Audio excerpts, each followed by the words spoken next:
नमस्कार. मी पत्रकार परिषद आज बोलवली आहे. याचं कारण तुम्ही सर्वच मला वेगवेगळ्या ठिकाणावरून फोन करताय. शेकडो फोन मला गेल्या 2 दिवसात आले आणि प्रत्येकाला वेगळं उत्तर देण्यापेक्षा मी सर्वांना एकत्र बोलवण्याचं पसंत केलं. मला या पत्रकार परिषदेविषयी आज आपल्याशी बोलताना थोडीशी पार्श्वभूमी सांगावीशी वाटते. 2019 मध्ये मी भारतीय जनता पार्टीची उमेदवार होते आणि त्यावेळी निवडणुकीत माझा पराभव झाला. तो पराभव झाल्यानंतर अनेक अशा घटना घडल्या, अनेक निर्णय झाले.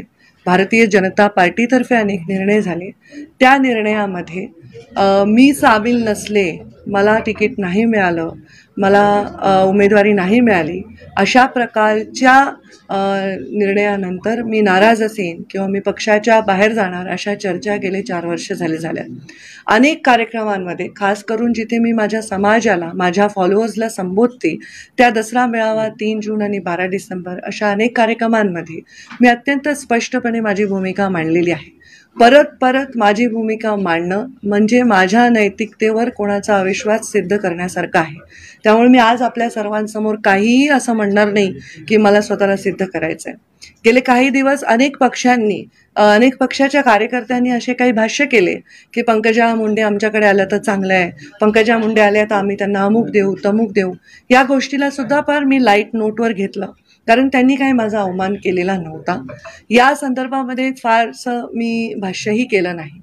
पण मला वाटतं परवाच्या दिवशी अशी एक बातमी आली. त्या बातमीने मला खूप अंतर्मुख केलं आणि मला असं वाटलं आपल्या सर्वांशी बोललं पाहिजे. त्या बातमीमध्ये असं सांगितलं आहे की मी राष्ट्रीय काँग्रेसचे नेते राहुल गांधी आणि आदरणीय सोनिया गांधी यांची भेट घेतली. माझी त्यांची 2 वेळा भेट झाली आणि मी काँग्रेसच्या वाटेवर आहे. मला सर्व माध्यमांना एवढंच सांगायचं आहे, कोणत्याही बातमीसमोर एखादा क्वेश्चन मार्क टाकून तुम्ही लीगल प्रश्न सोडवू शकता, पण एखाद्याची क्रेडिबिलिटी, एखाद्याचं करिअर संपवण्याचा हा डाव कोणाचा आहे. त्यांनी असंही सांगितलं की एका सांगलीच्या नेत्याच्या माध्यमातून मी सोनिया गांधी आणि राहुल गांधींना भेटले, मी काँग्रेसच्या वाटेवर आहे. मग जेव्हा माध्यमांना सुद्धा जबाबदारी आहे, माध्यमांना सुद्धा कुठली बातमी देत असताना त्यांचे स्रोत काय आहे हे सांगण्याची आवश्यकता आहे. त्यामुळे या चॅनलवर मी मानहानीचा दावा ठोकणार आहे आणि त्यांनी जे कथन केलेलं आहे त्या कथनाचे पुरावे त्यांना कोर्टामध्ये सादर करावे लागतील. त्यांनी सांगितले असा कोणता जो नेता आहे ज्यांच्या माध्यमातून मी भेटले, त्यांनी भाष्य केले, याचे सगळे डिटेल्स त्यांना द्यावे लागतील. माझं करिअर हे कवडी मोलाचं नाही. 20 वर्ष राजकारणामध्ये मी काम करते. माझ्या स्पष्ट वक्तेपणामुळे, प्रामाणिकपणामुळे आणि माझ्या पर्सनॅलिटी जी डायरेक्ट लोकांशी संवाद साधते त्याच्यामुळे माझं नेतृत्व आहे. माझ्या संस्कार झालेले आहेत माझ्या वडिलांचे, गोपीनाथ मुंडे यांचे. त्यामुळे पाठीत खंजीर खुपसण्याचं रक्त माझ्या अंगात दौडतच नाही आणि खुपसलेला खंजीर कसा योग्य आहे हे सांगण्याचं माझ्याकडे कुठलेही शब्द नाहीत. त्यामुळे हे माझा स्वभाव नाही. मी माझ्या 3 जूनच्या कार्यक्रमामध्ये अत्यंत स्पष्टपणे सांगितलेलं आहे की या चर्चा का होतात, कारण प्रत्येक वेळी पंकजा मुंडेंचं नाव येतं आणि पंकजा मुंडे मात्र त्या ठिकाणी येत नाहीत, त्या पदावर दिसत नाहीत. त्यामुळे या चर्चा होतात. तर हा दोष माझा तर नाही. ह्याच्यावर उत्तर द्यायला पाहिजे ते पक्षाने द्यायला पाहिजे की पंकजा मुंडे आता पात्र असतील नसतील हे उत्तर मी किती वेळ देणार, मी हे देऊ शकत नाही. जेव्हा जसं भागवत कराडांना राज्यसभा मिळाली, रमेश अप्पा कराडांना विधान परिषद मिळाली, त्याच्याही नंतर अनेक विधान परिषद झाल्या. जेव्हा माझं नाव चाललं तेव्हा माझं नाव नाही आलं याबद्दल मी कुठेही टिप्पणी केली नाही, कुठलंही ट्विट केलं नाही, सार्वजनिकरित्या त्याच्याबद्दल कुठलीही नाराजी व्यक्त केली नाही. पण त्यानंतर किंवा त्याआधी होणाऱ्या माझ्या भाषणाचे तुकडे काढून त्याचे अर्थ लावले जातात आणि हे अर्थ समर्पकही बसतात काही ठिकाणी. याचं कारण आहे पंकजा मुंडे का नाही, आणि ह्याचं उत्तर पंकजा मुंडेकडे असण्याचं कारण नाही. भागवत कराडांच्या यात्रेला मी भगवा झेंडा दाखवून त्यांची यात्रा सुरू करून दिली. माझ्या घरी त्यांचा सत्कार केला. काही तरुणांनी घोषणा दिल्या तर त्यांना हक्काने मी 2 चापटाही मारल्या. मी मला शेवटच्या ज्या विधान परिषदा झाल्या त्यामुळे 2ही वेळा मला फॉर्म भरून ठेवायला सांगितले. सकाळी 9 वाजता मला फॉर्म भरायला येण्याचंही सांगितलं गेलं पक्षाकडनं आणि त्याच्या 10 मिनिटं आधी मला फोन येऊन सांगितलं की तुम्ही हे फॉर्म भरायचं नाही, जैसी आपकी आज्ञा असं समजून मी पक्षाचा प्रत्येक आदेश हा शिरसावंद्य मांडलाय. मग मी पक्षाच्या विरोधात काय केलंय म्हणून माझ्या नैतिकतेवर असा प्रश्न निर्माण केला. या चॅनलला माहिती कोणी दिली, ही माहिती का दिली, या माहितीचं असे मुहूर्त का गाठले जातात की अशा वेळी माझ्या नैतिकतेवर प्रश्न निर्माण होतो. राजकारण मी करेन किंवा नाही करेन, कधी करेन, कुणाशी करेन हा वेगळा विषय आहे, पण मी राजकारण करत असताना नेहमी स्पष्ट भूमिका घेतली. मी मीडियालाही त्या दिवशी सांगितलं, मला जे बोलायचंय ते मी ठणकावून सांगेन आणि मला जर काही करायचंय तर ते डंके के चोट पर करेन. मी असं कुठे गुपितपणे अंधारात जाऊन करणार नाही. माझ्या तुमच्या सर्वांच्या माध्यमातून मला ऐकणारे हजारो लाखो लोक आहेत. आज त्यांना प्रश्न पडलाय, त्यातले कितीतरी लोक मला प्रश्न करतायत, ताई तुम्ही काय करताय. अनेक प्रश्न तर असे म्हणतात की ताई तुम्ही हे करा, हे योग्य ते नाही. या सगळ्या लोकांच्या प्रश्नामध्ये, या सगळ्या लोकांच्या कन्फ्युजनमध्ये माझ्यासारख्याला प्रश्न पडतो की राजकारणात येण्याचं माझं मूल काय. मी एक युवा म्हणून राजकारणात आले. भारतीय जनता पार्टी माझ्या रक्तामध्ये दौडत होती, त्याचे विचार माझ्या रक्तात दौडत होते. याचं कारण पंडित दीनदयाळजी उपाध्याय यांचे विचार, अटल बिहारी वाजपेयी यांचा आदर्श, गोपीनाथ मुंडे यांनी घालून दिलेले संस्कार. पक्ष हा सर्वश्रेष्ठ आपल्यासाठी, आपलं राष्ट्र सर्वात महत्वाचं आहे, त्याच्यानंतर आपलं संघटन आहे, त्याच्यानंतर सत्ता आहे. पण मला वाटतं जसं पूर्वी म्हणायचे ना की शेती सर्वात उत्तम आहे, मध्यम आहे नोकरी आणि कनिष्ठ आहे व्यापार, आणि ते उलट झालंय. अशी व्हायची परिस्थिती निर्माण होऊ नये की सर्वात श्रेष्ठ ही सत्ता आहे आणि संघटन महत्वाचं नाही, अशा विचारांची मी नाही. भारतीय जनता पार्टीचा प्रत्येक कार्यकर्ता महाराष्ट्रातला जो व्यक्त होऊ शकत नाही, ते 106 आमदार जे भाजपावरून निवडून आलेत, ते सर्व कार्यकर्ते जे 30 दिवस मोदी ॲट 9 मध्ये राबलेत, ह्या सगळ्यांच्या मनामध्ये खूप काही गोष्टी असतील, पण बोलण्याची ताकद आणि हिंमत त्यांच्यामध्ये नाही. आज पंकजा मुंडे म्हणून मी तुमच्या समोर उभी आहे, ते हे सांगते की अप्रामाणिकपणा माझ्या स्वभावात नाही. माझ्या स्वभावामध्ये ब्याळ बोलणं, कोणाला टीका करणं, कोणाविषयी वैयक्तिक बोलणं हे देखील नाही. मी राजकारणामध्ये आतापर्यंतचा इतिहास बघा, मी फक्त आणि फक्त मुद्द्यांवर बोलते. प्रधानमंत्री नरेंद्र मोदी जेव्हा देशाचे प्रधानमंत्री झाले, त्यांनी देशाच्या संसदेच्या पायरीवर डोकं ठेवलं, तेव्हा या देशाच्या नाही जगातल्या अनेक लोकांना हा विश्वास निर्माण झाला होता की एक सुंदर चारित्र्य संपन्न नेता या देशाला नव्हे जगाला लाभलेला आहे, आणि त्या नेत्यांनी तसेच नेते घडवावे, तशाच नेत्यांच्या पाठीशी उभं राहावं अशी अपेक्षा अनेक तरुणांच्या निर्माण झाली. अनेक लोक ब्युरोक्रेसी सोडून राजकारणात आले, अनेक लोक उद्योग जगतातले राजकारणात आले. राजकारणामध्ये भ्रष्टाचार मुक्त राजकारणाचा नारा प्रधानमंत्री नरेंद्र मोदींनी दिला. खातो नथी खावानो देतो नथी ह्या वाक्यांनी माझ्यासारखा तरुण प्रभावित झाला आणि त्याच्या जीवावर मी राजकारणात आले. माझ्यावरही आरोप झाले, पण माझ्यावरच्या प्रत्येक आरोपाचं उत्तरही तुम्हीच सर्वांनी दिलं. मलाही पराभव पत्करावा लागला, पण माझा पराभव हा लोकांच्या मनामध्ये काट्यासारखा रुजला आणि त्याची चर्चा सर्व माध्यमातून झाली. पण मी आतापर्यंत हे जाहीर मी आज कथन करते, ईश्वर साक्ष कथन करते, कारण ईश्वर साक्ष शपथ आणि जाहीर कथन अनेक लोक करत असतात, पण त्याच्यावर ते वागतात का नाही याची मला आज शाश्वती देता येणार नाही. मी सांगते, मी कोणत्याही पक्षाच्या कोणत्याही नेत्याशी माझ्या पक्षप्रवेशाच्या संदर्भात कधीही भेटलेली नाही. मी राहुल गांधींना आयुष्यात प्रत्यक्षात पाहिलेलं देखील नाही. सोनिया गांधींना मी पाहिलेलं नाही. असं जन्मात झालं नाही की ते एका शहरात आहे आणि मी त्या शहरात आहे. ज्या दिवशी माझ्याविषयी ही बातमी येते त्या दिवशी मध्य प्रदेशच्या कार्यकर्त्यांवर त्या क्षणाला तुम्ही माझा सोशल मीडिया बघा. माझं कुठलंही गुप्तीत आयुष्य नाही. माझं जे आहे ते माझ्या मीडियावर असतं, जे आहे ते सगळ्या जगासमोर असतं. माझ्या जीवनामध्ये पारदर्शकतेला, प्रामाणिकपणेला आणि स्पष्ट वक्त्यापणाला आणि न्यायप्रिय भूमिकेला फार महत्व आहे. या भूमिकांशी प्रतारणा होताना दिसताना मी खूप अस्वस्थ होते. नाराज नाही, पण मी नक्कीच दुःखी आहे. आणि म्हणून आपल्या सर्वांना सांगते की या दुःखाचं मला माहित नाही मूळ काय. आज सगळेच राजकारणामध्ये वेगवेगळे प्रयोग आपण बघतोय. कधीच नाही, जसं कोविड आपण कधीच पाहिला नव्हता, तसंच हे प्रयोग आपण कधीच पाहिले नव्हते. बाळासाहेबांची शिवसेना आता राहिली नाही, शरद पवारांची राष्ट्रवादी आता राहिली नाही, असं बातम्यांमध्ये मी बघते. तसंच पंडित दीनदयाळ उपाध्याय आणि अटल बिहारी वाजपेयी यांची भाजपा सदैव राहावी यासाठी माझ्यासारखा छोटा छोटा कार्यकर्ता तळपडतोय. 30 दिवस मी नक्सलाइट एरियामध्ये मला काम दिलं होतं. मी तिथे जाऊन काम केलं. जेवायचा पत्ता नाही, खायचा पत्ता नाही, राहायचा पत्ता नाही, असं 20 वर्ष झाले मी काम करते आहे. आणि हे काम करत असताना माझ्या नैतिकतेवर आणि माझ्या इंटिग्रिटीवर प्रश्न निर्माण होत असेल तर हे माझ्यासाठी अत्यंत दुःखाचं आहे. या गोष्टीबद्दल मी प्रचंड तीव्र नापसंती आणि दुःख व्यक्त करते. न्यायालयातून मी ही लढाई लढणार आहे. माझ्यावर न्याय झालाय का अन्याय झालाय हे काळच ठरवेल. या परिस्थितीमध्ये भविष्यामध्ये मी काय करणार आहे, काय नाही करणार आहे हे सांगण्या एवढी भविष्य मला कळत नाही. पण एवढंच सांगते, माझी भूमिका नेहमी थेट आणि डायरेक्ट असणार आहे. आज मात्र या क्षणाला मी स्पष्टपणे सांगते, कोणत्याही पक्षातल्या कोणत्याही नेत्याशी माझा कुठलाही संवाद माझ्या पक्षप्रवेशाच्या संदर्भात नाही. हेही तेवढंच सांगते की अनेक पक्षांनी माझ्याशी सन्मानजनक स्टेटमेंट करून सांगितले की मी त्यांच्या पक्षात यावी. माझ्या पक्षाला माझा सन्मान वाटत असेल अशी माझी अपेक्षा आहे. ते त्याच्याबद्दल काय विचार करत असतील हे त्यांचा संपूर्णतः निर्णय आहे. पण माझा प्रवास हा आत्तापर्यंत पूर्णपणे स्पष्ट आणि पारदर्शक राहिलेला आहे. लपून छपून काम करणं हे माझं नाही. आणि आता या जगाला लपून छपून काम करणाऱ्याचा कंटाळा आलाय. सर्व गोष्टी, कोणाची सत्ता आहे, कोणाला कोणतं मंत्रीपद आहे, हे आम्हाला हवे, ते आम्हाला हवे, हे उलटून टाकलं, तो पक्ष संपला, हा पक्ष संपला, याच्यावर सीमित आहे.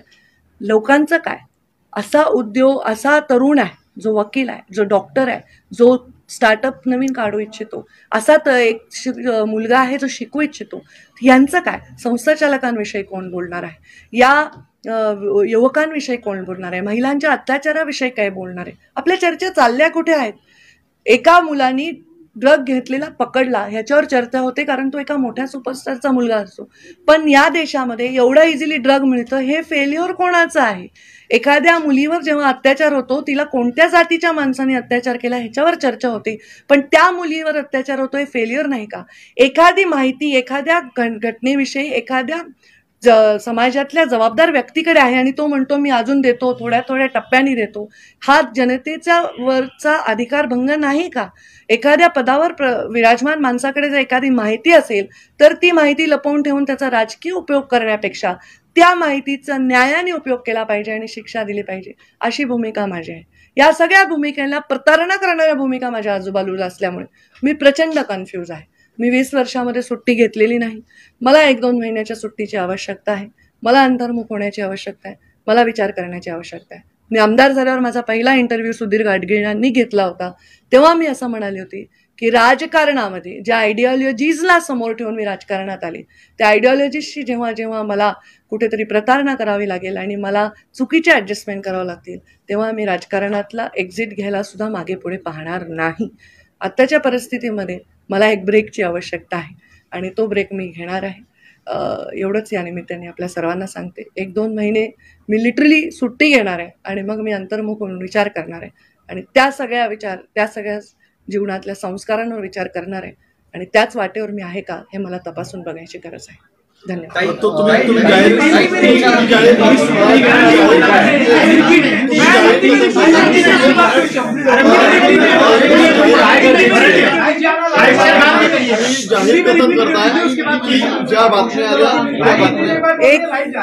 एक बात करेंगे आप एक मिनट माझं बोल. मैं पंकजा गोपीनाथ मुंडे आज पत्रकार परिषद ले रही हूँ. इसका कारण 2019 में जब से मैं चुनाव में पराभूत हुई हूँ, अनेक चर्चाओं का सामना मैंने किया है. अनेकों बार भारतीय जनता पार्टी ने निर्णय लिए हैं. अनेकों राज्यसभा का जब सीट आया तब मेरा नाम चलता था. विधान परिषद का सीट आया, जब चुनाव आया मेरा नाम चलता था. ऐसे परिस्थिति में जब जब मेरा नाम चला और मेरे बारे में निर्णय नहीं हुआ, तब कभी भी मैंने कोई जाहिर कथन नहीं किया, कभी प्रेस कॉन्फ्रेंस नहीं ली, कभी सोशल मीडिया के माध्यम से मैंने व्यक्त कोई नाराजगी नहीं की. फिर भी मेरे बारे में चर्चा चलती रही.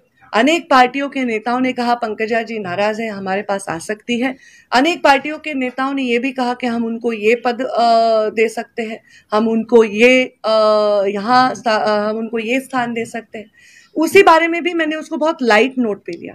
पर कल परसों जो एक न्यूज़ आई, वो न्यूज़ ऐसे कहती है कि मैं राष्ट्रीय नेता जो कांग्रेस के हैं आदरणीय राहुल गांधी और सोनिया गांधी जी से मिली हूँ. 2 बार हमारा मिलना हुआ है. एक सांगली के नेता है जो हमारे इस मिलने में मध्यस्थ है और मैं भारतीय जनता पार्टी छोड़कर कांग्रेस की तरफ जा रही हूँ. ये जो न्यूज़ आई है ये न्यूज़ सरासर झूठ है. ये न्यूज़ नहीं, मैं ये आपको शपथ पूर्व ईश्वर साक्ष्य कह सकती हूँ, क्योंकि आजकल शपथ पूर्व ईश्वर साक्ष्य हर कोई शपथ लेता है, पर वो उससे कितना प्रामाणिकता से उससे जुड़ा हुआ है मैं नहीं जानती. पर मैं आज ये सबके सामने कहती हूँ, कोई भी पार्टी के कोई भी नेता से मेरे पार्टी के प्रवेश के बारे में मेरी कभी भी कोई भी बात नहीं हुई है।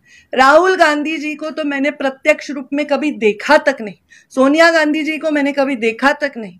ऐसा भी कभी नहीं हुआ है कि वो एक शहर में है और मैं उस शहर में हूं। जब ये न्यूज आई उस समय मैं अपने मध्य प्रदेश के भारतीय जनता पार्टी के कार्यक्रमों में अपने कार्यकर्ताओं के साथ थी, और ये न्यूज जब आई तब मुझे इस बारे में बहुत पीड़ा हुई, क्योंकि आज तक ऐसी न्यूज आती थी कि इनका ऑफर है, मैं उसको लाइट नोट पे लेती थी। पर ये जो न्यूज है ये कहती है कि उनके पास ये मालूमात है, उनके पास ऐसे सूत्र कहते हैं, और एक क्वेश्चन मार्क डाल दिया कि क्वेश्चन मार्क डालने से लीगल सब सही हो गया। मैं इस चैनल पर मानहानि का दावा ठोकने वाली हूँ, क्योंकि मेरा करियर कौड़ी मोल नहीं है। लाखों लोग मुझसे जुड़े हुए हैं, उनके भवितव्य मुझसे जुड़े हुए हैं, और मेरी गरिमा, मेरी प्रतिष्ठा और मेरी इंटीग्रिटी भी इसमें चैलेंज होती है। मेरे सिर्फ पॉलिटिकल जगत में नहीं, सिने जगत में मेरे दोस्त हैं, उद्योग जगत में मेरे बहुत सारे मित्र परिवार हैं। आज वो सब मुझे ये सवाल पूछ रहे हैं। इतना ही नहीं, मेरा बेटा कहता है मम्मा ये न्यूज आ गया, ये सही नहीं है, पर ऐसा न्यूज कैसे आ गया? ये मेरे पर्सनालिटी पर उठा हुआ सवाल है, और ये कौन कर रहा है? इस देश के गृह मंत्री है अमित शाह, प्रधानमंत्री नरेंद्र मोदी है। मेरा जैसा सूक्ष्म पार्टी का जीव अगर ऐसी कोई मुलाकात करता है या किसी को मिलता है तो क्या उनको पता नहीं होगा? क्या मेरे फोन में मैं किससे बात करती हूँ क्या उनको पता नहीं होगा? मुझे लगता है मेरे जैसे सरल, स्पष्ट और पार्टी से प्रामाणिक नेता के गरिमा पर यह उठाया हुआ प्रश्न चिन्ह है। हाँ, बहुत बार ऐसा हुआ मेरा नाम चला पर ना मुझे मिला नहीं। मैंने पार्टी का आदेश उस समय स्वीकार लिया। मैंने तो फॉर्म भी भर के विधान परिषद का मुझे बताया गया कि रखो, और फॉर्म भरने के समय के 10 मिनट पहले मुझे बताया गया कि आप ये फॉर्म नहीं भर सकती है। तो मैंने कहा कि पार्टी का आदेश मेरे लिए सर्वोतोपरि है। पर मेरे बारे में ऐसी शंका उपलब्ध करना मुझे बहुत दुख दे रहा है। ये पार्टी में मैं पली बड़ी हूँ, हजारों कार्यक्रमों में मैंने अपनी भूमिका व्यक्त की है। मैं बार बार इस बारे में बात नहीं करना चाहती। 3 जून को जब मेरे पिताजी की पुण्यतिथि थी, उस दिन मैंने कहा था कि ये चर्चा जो होती है वो चर्चा मेरी वजह से नहीं होती है। ये चर्चा पार्टी के जब कोई निर्णय होते हैं तब मेरा नाम चलता है और नहीं मिलता है इसलिए होती है। इसका जवाब मैं नहीं दे सकती, इसका जवाब पार्टी दे सकती है। पार्टी मुझे पात्र समझेगी तब मुझे अकोमोडेट करेगी, ये भी मैंने कहा है। बार बार इस बारे में मैं भाष्य नहीं करना चाहती हूँ। मैंने आज तक कभी भी किसी के वैयक्तिक जीवन में हस्तक्षेप नहीं किया, किसी के वैयक्तिक जीवन पे टिप्पणी नहीं की। कभी भी मैंने कोई धार्मिक तेड़ बढ़ाने वाली टिप्पणी, जातीयवाद की टिप्पणी नहीं की। मैंने अपने जीवन में सिर्फ मुद्दों पर बेस्ड पॉलिटिक्स पे पूरा जोर दिया है। मेरे पिता के संस्कार मुझ में हैं। मैं किसी के पीठ में खंजीर डालने वाले रक्त मेरे खून मेरे रगों में नहीं दौड़ता। खंजीर डालकर भी उसको जस्टिफाई करने वाले लोग भी आज राजनीति में हैं, पर मैं उनमें से नहीं हूँ। जब मोदी जी ने प्रधानमंत्री पद की शपथ ली थी और वो जब हमारे संसद में उस सीढ़ी पर नतमस्तक हुए थे, तब हजारों लाखों युवक सिर्फ इस देश के नहीं दुनिया के ये सोच रहे थे कि एक अलग सरकार, एक अलग राजा, प्रधानमंत्री हमें मिला है, एक ग्लोबल लीडर मिला है। आज भी यही सोच रहे होंगे। हमारी आइडियोलॉजीज को मैं सबसे ज्यादा प्यार करती हूँ क्योंकि यही भारतीय जनता पार्टी के संस्कार है। मोदी जी का ये वाक्य, मैं खातो नथी खावानू देतो नथी, ये बहुत ही इंपॉर्टेंट वाक्य है। भ्रष्टाचार से राजनीति को मुक्त करने के लिए मोदी जी के कदमों को बहुत गौर से दुनिया देखती है, और ये सबसे बड़ा मुद्दा है। हम राजनीति में और हमारे माध्यमों के इतने कंपटीशन में मुख्य मुद्दों से हमेशा परे चले जाते हैं। कोई एक व्यक्ति बहुत बड़ा स्टार, उसका बच्चा पकड़ा जाता है तो हम कहते हैं उसके पास ड्रग मिला। अरे पर ड्रग मिला ये फेलियर सिस्टम का है। आज हमारे बच्चे ड्रग एडिक्ट हो रहे हैं, ये फेलियर सिस्टम का है। कभी कोई अत्याचार महिला पे होता है तो उस महिला की जाति, अत्याचार करने वाले की जाति पर चर्चा होती, पर अत्याचार होना ये फेलियर भी सिस्टम का है। कोई इंफॉर्मेशन कोई बड़ा व्यक्ति अपने पास रखता है और बोलता है मैं किश्तों में दूंगा, तो ये भी जनता के अधिकारों के ऊपर एक उसका खंडन करने जैसी बात हुई है। अगर कोई व्यक्ति एक जिम्मेदार पद पर है, विराजमान है, तो उसके पास अगर कोई ऐसी इंफॉर्मेशन है जो समाज के प्रति बहुत आवश्यक है तो उस पर उसको एक्शन लेना चाहिए, ना कि उसको किश्तों में मीडिया को बताना चाहिए। ये सब चीज़ें देखकर मैं दुखी हो गई। आज मैं रोज न्यूज़ देखती हूँ, बाला साहब ठाकरे की शिवसेना नहीं रही, शरद पवार की राष्ट्रवादी नहीं रही। मैं सोचती हूँ कल लोगों को ये कहने पर मजबूर ना करना, ये हमारा काम है कि पंडित दीनदयाल जी उपाध्याय और अटल जी की भाजपा नहीं रही, ये हमारा कर्तव्य है। मैं उस भाजपा की सदस्य थी, उस भाजपा की सदस्य हूँ और उस संस्कारों में पली बड़ी हूँ। मेरे साथ जो हुआ वो बहुत ही मुझे दुख देता है, वेदना देता है। जब भी मुझे कुछ करना है मैं डंके के चोट पर करती हूँ। लाखों लोग मेरे से जुड़े हुए हैं, हजारों लोग मुझ पर आज देख रहे हैं इसको। मैं सबसे यही कहूँगी कि मेरे प्रवास में आपने मुझे साथ दिया, उसके लिए आभार। और आप हमेशा मुझे साथ तभी दे जब मैं सच्चाई और मैं गरिमा के साथ काम करूं। जब मैंने पहला इंटरव्यू विधायक के तौर पर दिया था तब मैंने ये कहा था कि जब मुझे अपने आइडियोलॉजी से और मेरे खुद के संस्कारों से प्रताड़ना करनी पड़े तो राजनीति से भी एग्जिट लेने से मैं नहीं चूकूंगी। मैं बहुत थक गई हूँ 2019 से लेकर आज तक के चर्चाओं से।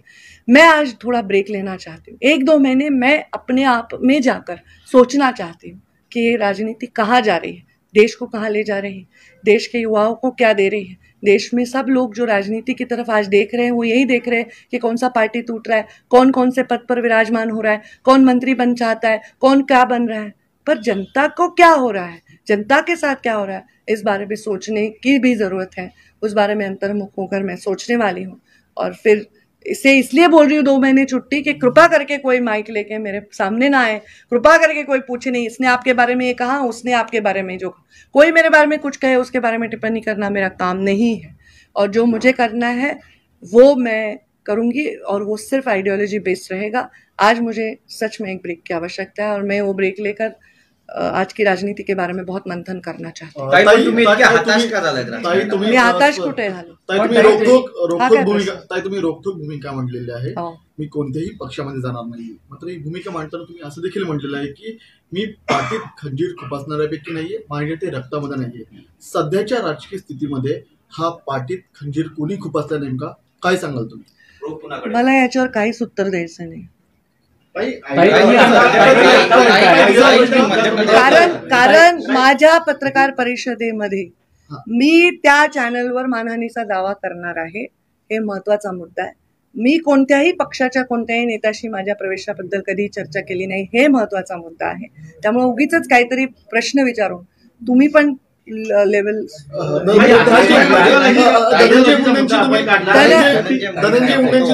तुमचा प्रश्न मला कळला, तुमचा काय प्रश्न मी दोन्हीचं उत्तर देईन। आयडियोलॉजी बद्दल आपण बोलला, आता सध्याची आपण राजकीय परिस्थिती बघितली तर भाजपच्या विपरीत वृत्ती असलेला पक्ष आज सत्तेत बसलेला आहे भाजपच्या सोबत, तर म्हणून हा मुद्दा आला का? आणि सुट्टी नाही, सुट्टी मी याच्यासाठी घेत आहे कारण मला ह्या सगळ्या चर्चांमुळे माझ्या मनामध्ये खूप विषाद आलाय, माझ्या मनामध्ये फार वेदना आहे, दुःख आहे आणि मला कंटाळा आलाय या शॅलो गोष्टींचा। मी हताश बिताश काही नाही आहे, मी एकदम भक्कम आहे।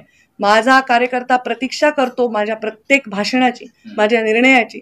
मी अजिबात हताश नाही। मी तुमच्यापासून ब्रेक घेते, माझ्या समाजसेवेपासून ब्रेक घेत नाहीये, माझ्या लोकांपासून गैरसमज करू नका, असल्या बातम्या लावू नका। मी ब्रेक याच्यासाठी घेते की मी या सगळ्या गोष्टींवर टिप्पणी करण्यापासून मला परावृत्त व्हायचंय आणि म्हणून आता या जे तुम्ही मला प्रश्न विचारला याचं उत्तर मी देऊ शकत नाही। याचं उत्तर भारतीय जनता पार्टीचे प्रवक्ते प्रदेशाचे अध्यक्ष देतील। मी मध्य प्रदेशची प्रभारी आहे, मध्य प्रदेशच्या निवडणुकीबद्दल काही बोलायचं असेल तर मी उत्तर देईन। अरे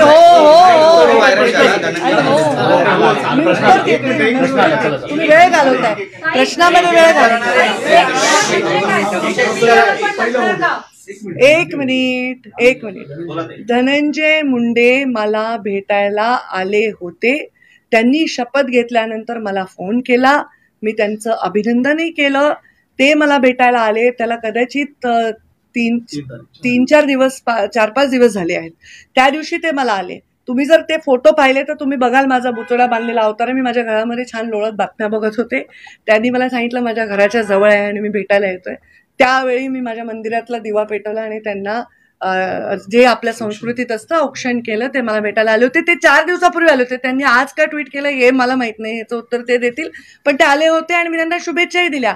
मला कोणी मंत्री झालं ह्याच्याविषयी आनंद आहे. धनंजय झाला तर आनंदच आहे, मी त्यांना शुभेच्छा दिल्या. पण या नवीन समीकरणामुळे, या नवीन जी समीकरणं झालेली आहेत त्यामुळे तुमचा जो मतदारसंघ आहे त्याच्यावरती आता प्रश्न निर्माण होतोय, कारण की तुम्ही त्यांच्या विरोधात लढलात आणि आता ते तिथे आमदार आहेत. मग आता भविष्यात पुढे काय या सगळ्या मतदारसंघाचं आणि तुमच्या वाटचाली? ज्यांनी हे निर्णय घेतले त्यांनी हे उत्तर देऊ शकतील. मी तर खूप लहान आहे. तुमच्यासोबत चर्चा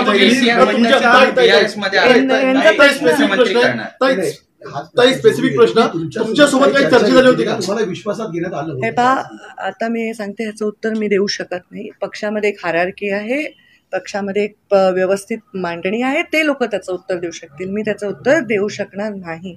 मी तुमचे उत्तर देते, फक्त तुम्ही उठून ते शिळा विषय. ब्रेक म्हणजे मी सुट्टी घेणार आहे. मी हो ऑफकोर्स सामाजिक काम माझं चालू आहे, ज्या भूमिकेत माझं चालू आहे. आता मी हे सांगते की मी एक छान निवांत सुट्टी घेणार आहे. माझ्या मुलाला घेऊन मी कुठेतरी सुट्टीवर जाणार आहे. सोशल मीडियामध्ये मी आहेच आहे. काय तुम्हाला काय अपेक्षा आहे की जाऊ दे का आता? मी एक ब्रेक ह्याच्यासाठी घेते की मला या सगळ्या राजकारणात ब्रेक हवाय. तुम्ही माझा विचार करा ना. शपथविधी कोणाचा होतो? शिवसेनेचा आणि भाजपचा पंकजा मुंडेची चर्चा, राष्ट्रवादी आणि भाजपचा पंकजा मुंडेची चर्चा, कोणाचं नाव चालतं? पंकजा मुंडेची चर्चा. अरे पण ही चर्चा मी घडवून आणली का? मी कधी मीडियाला तुमच्यापैकी कोणालाय मी आयुष्यात कधी फोन केला? तुमच्यापैकी कोणालाही मी बातम्या लावायला सांगितल्या? तुमच्या कधी एडिटरला मी कधी कोणाला फोन लावून सांगितलं हे लावा ते लावा? माझे अनेक लोकांशी मैत्रीपूर्ण संबंध आहेत, अनेक लोकांशी माझे अगदी भावासारखे माझे नाते आहेत, पण मी त्यांनाही कधी राजकारणात सांगितलं नाही की हे बातमी लावा, असं करा.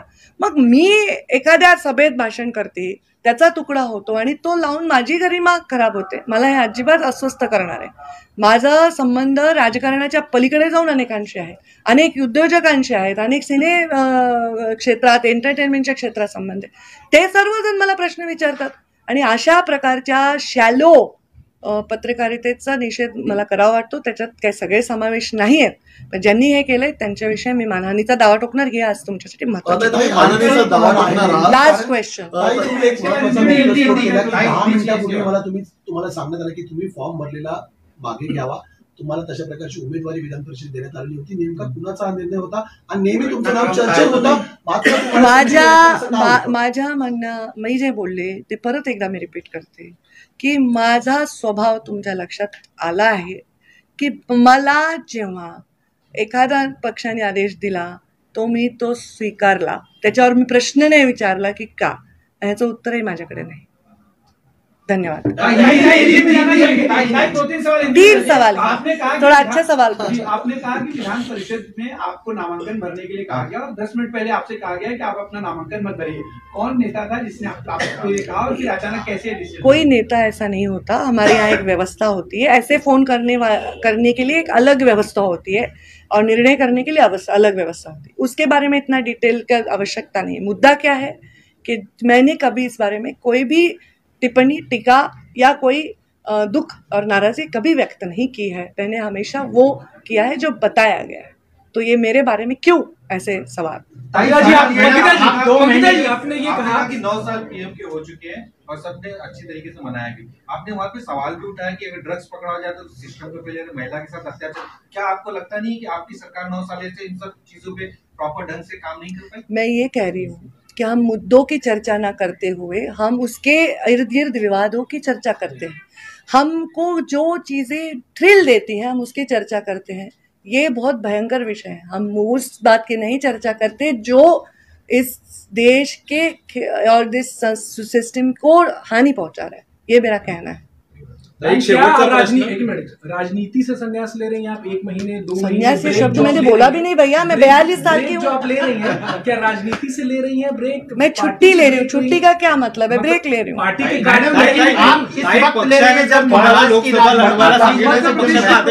चुनाव आने वाले हैं वहाँ पे. महाराष्ट्र की राजनीति एकदम गरमाई हुई, आप ऐसे में ले रही हैं? मैं मध्य प्रदेश की सह प्रभारी हूँ और मैं मध्य प्रदेश में हमारे शिवराज जी इतना अच्छा काम कर रहे हैं, इतने लोकप्रिय, इतना सरल नेता है. तो वो इतने बड़े, मेरा योगदान जो है मैंने अभी तक किया है, जिंदगी में करती रहूंगी. मैं अभी ऐसे भी अभी बारिश का सीजन है, कुछ नहीं काम चल रहा है, मैं छुट्टी लेना चाहती हूँ।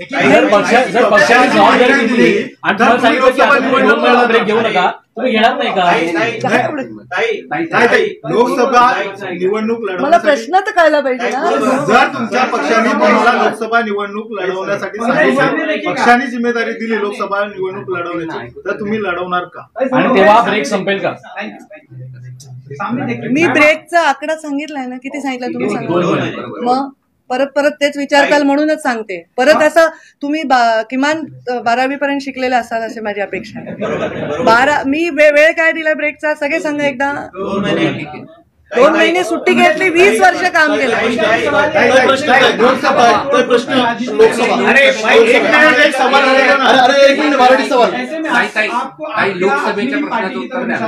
लोकसभेच्या प्रश्नाचं तोड़फोड़ हुई है वापी की पार्टी की तरफ से कहीं ना कहीं होते दिखी, एनसीपी की हो या फिर इसके पहले उद्धव ठाकरे की पार्टी को तोड़ा गया, इस पर आपका निशाना क्या पार्टी के वापी के नेताओं की तरफ है? मुझे नहीं, आपका सवाल ही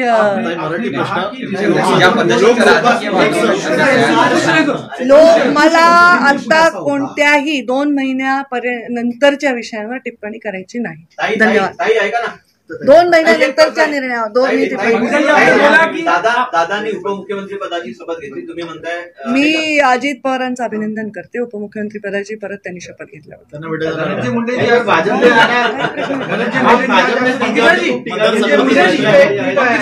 स्वतः पीएम मोदी म्हणाले अगदी काही दिवसांपूर्वी राष्ट्रवादी काँग्रेस पक्ष भ्रष्टाचार 70,000 कोटींचा भ्रष्टाचार त्यांनी केलेला होता। आजपर्यंत भाजपचेच नेते राष्ट्रवादीवरती नावं घेऊन टीका करत होते आणि आज ते दोघे सत्तेत बसलेले आहेत। म्हणजे स्वतः अचानक असा बदल कसा राष्ट्रवादीवरती सरकार टीका केली होती, त्यावेळी एकंदरीत महायुती जमवण्याचं कामही मुंडे तुम्ही ज्यांचे नावं घेतले त्यांनी तरी उत्तर दिलं पाहिजे, ज्यांनी निर्णय घेतलाय त्यांनी तरी उत्तर दिलं पाहिजे। मी प्रवक्ताही नाही, महाराष्ट्राच्या कुठल्याही विषयावर मी काही उत्तर देऊ शकत नाही। मी सचिव आहे राष्ट्रीय आणि मला मध्य प्रदेशचा सहप्रभार आहे। महाराष्ट्राचे सगळे नेते जेव्हा तुम्ही प्रश्न विचारता हेच सांगतात, ताई आमच्या राष्ट्रीय नेते त्या मध्य प्रदेशच्या सहप्रभारी आहेत, तर मध्य प्रदेशची सहप्रभारी म्हणून काही प्रश्नाचे उत्तर मी देऊ शकेन। महाराष्ट्राच्या कुठल्याही विषयावर मी काही उत्तर देऊ शकणार